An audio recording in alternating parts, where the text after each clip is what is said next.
আসসালামু আলাইকুম ওয়া রাহমাতুল্লাহি ওয়া বারাকাতুহু। সম্মানিত আমার ভিউয়ার্স, দেশে বিদেশে যে যেখান থেকে যে অবস্থান থেকে আমার ভিডিও দেখতেছেন সবাইকে অন্তঃস্থল থেকে অসংখ্য ধন্যবাদ।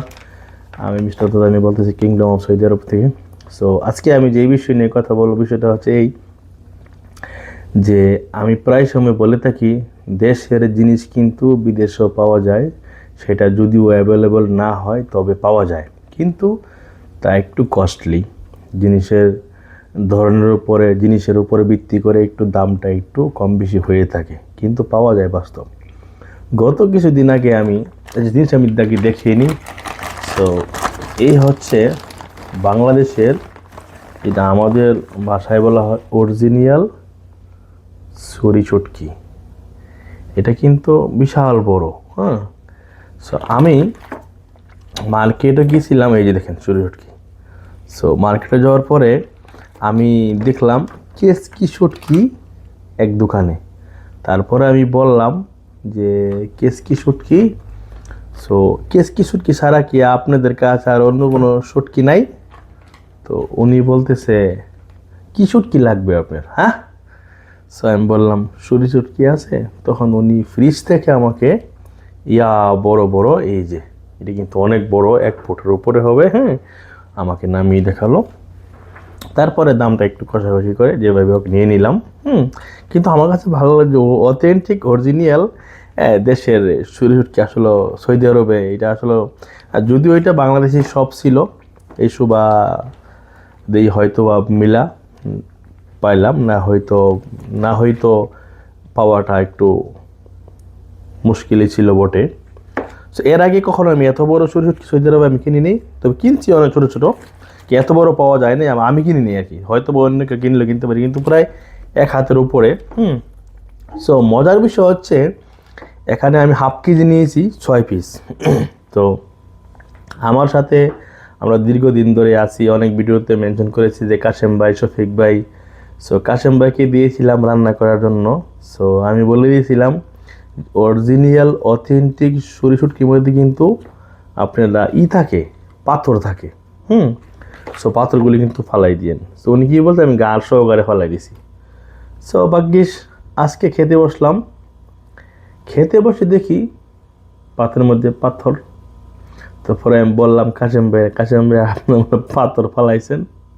তো হাসি মেরে শফিক ভাই বললো কি জানেন, হাসি মেরে শফিক বলতেছে ছুরি শুটকির পাথর থাকে কোথায় সেটাও জানে না। এটা আসলে স্বাভাবিক, হইতেই পারে, অনেকে নাও জানতে পারে, এটা কোনো তেমন কিছু না। হয়তো আমরা একসাথে বন্ধু সার্কেল হাসি মজা করলাম আর কি। এই হচ্ছে ছুরি শুটকির অরিজিনাল কি না সেটা চিনার একটা অথেন্টিক উপায়। এই যে দেখেন এই পাথর, আমি যদি একটা পাথর খোলার জন্য চেষ্টা করি, এই যে দেখেন এটা এটা আমি কিন্তু জানি না। আমাকে হয়তো একজন শুটকি বিক্রেতা আমাকে জানিয়েছিলেন যে এই গাড়ের উপরের পার্টের মধ্যে এইভাবে থাকে। এই যে দেখেন, এই যে দেখছেন, এইটা হচ্ছে এই যে পাথর, ঠিক আছে? তো আমি জানি না এটা আসলে পাথর, হ্যাঁ পাথর ঠিক আছে। সো এই যে তারপরে এটার মধ্যেও এই জায়গায় আছে। সো এটা হচ্ছে একটা ছুরি শুটকি চিনার উপায়। তবে এটা কিন্তু তার মানে এই না এই জায়গা থাকে, এই যে লেজের মধ্যেও কিন্তু থাকে। এই যে দেখেন আপনারা, এই দেখা যায় পাথরটা। তারপর যে আরেকটা দেখি, এই যে এখানে এই লেজের মধ্যেও কিন্তু এই দেখেন পাথর আছে। সো ছুরি শুটকি চিনার আমার মতে হয় যে লেজের মধ্যে পাথর থাকে। তো তারপরও যা হোক, আজকে কাশেম ভাই রান্না করলো পেঁয়াজ দিয়ে টমেটো দিয়ে, মোটামুটি মাশাআল্লাহ ভালো হয়েছে টেস্টটা, খাইলাম। সো এটাই বাস্তব যে দেশের জিনিসও বিদেশে পাওয়া যায়, কিন্তু একটু কস্টলি হয়, তবে পাওয়াটাই বড় ভাগ্যের বিষয়। আর আজকে আমরা সবাই খাওয়া দাওয়া করলাম, আজাদ ভাইয়ের সাথে ছিল। সো কাশেম ভাই, শফিক ভাই, আমরা সবাই মিলে খাইলাম, আলহামদুলিল্লাহ দুর্দান্ত একটা স্বাদ টেস্ট পেলাম। তবে ভালো লাগলো। সো দেশের জিনিস বিদেশে আসলে পাওয়াটা মুশকিল। সো অসংখ্য ধন্যবাদ কাশেম ভাই আপনাকে। আপনি সুন্দরভাবে প্রক্রিয়াজাত করে রান্না করে খাওয়াইলেন। সবসময় তো কোনো না কোনো কিছু খাওয়াইয়ে থাকেন। সো আজকে এই শুটকির জন্য এক্সট্রা করে কোনো কিছু বলা নেই, তারপরে বলতে হয়। আর শরীফ ভাইতে প্রতিনিয়ত কোনো না কোনো রান্না করে আপনারা দুজনে নিয়ে আসেন। সো আসলে প্রবাসের মাটিতে সুন্দরভাবে একসাথে বসে খাওয়া দাওয়া আসলে এটা খুব কম মানুষের ভাগ্যেই হয়। দেখি সবাই আমাদের জন্য দোয়া করবেন।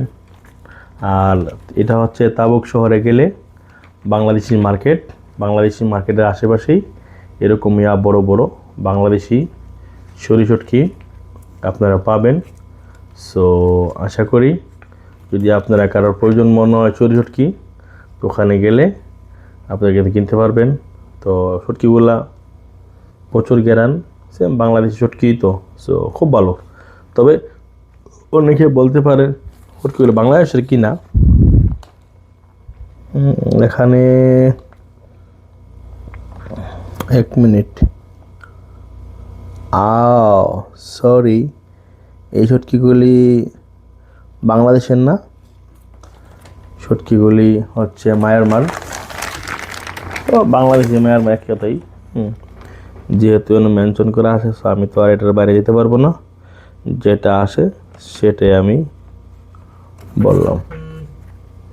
এই হচ্ছে আমার আঙ্গুলের এই জায়গায় লক্ষ্য করলে বুঝতে পারবেন যে এটা কোন জায়গার শুটকিটা। এই যে দেখেন, এই যে এইবার বলে দেখেন লেখা আছে মায়ানমার, ঠিক আছে। সো এটা মায়ানমার শুটকি। তো শুটকিটা ভালো, খারাপ না। ওকে ভিউয়ার্স, সো ভালো থাকেন, সুস্থ থাকেন, আল্লাহ হাফেজ, আসসালামু আলাইকুম।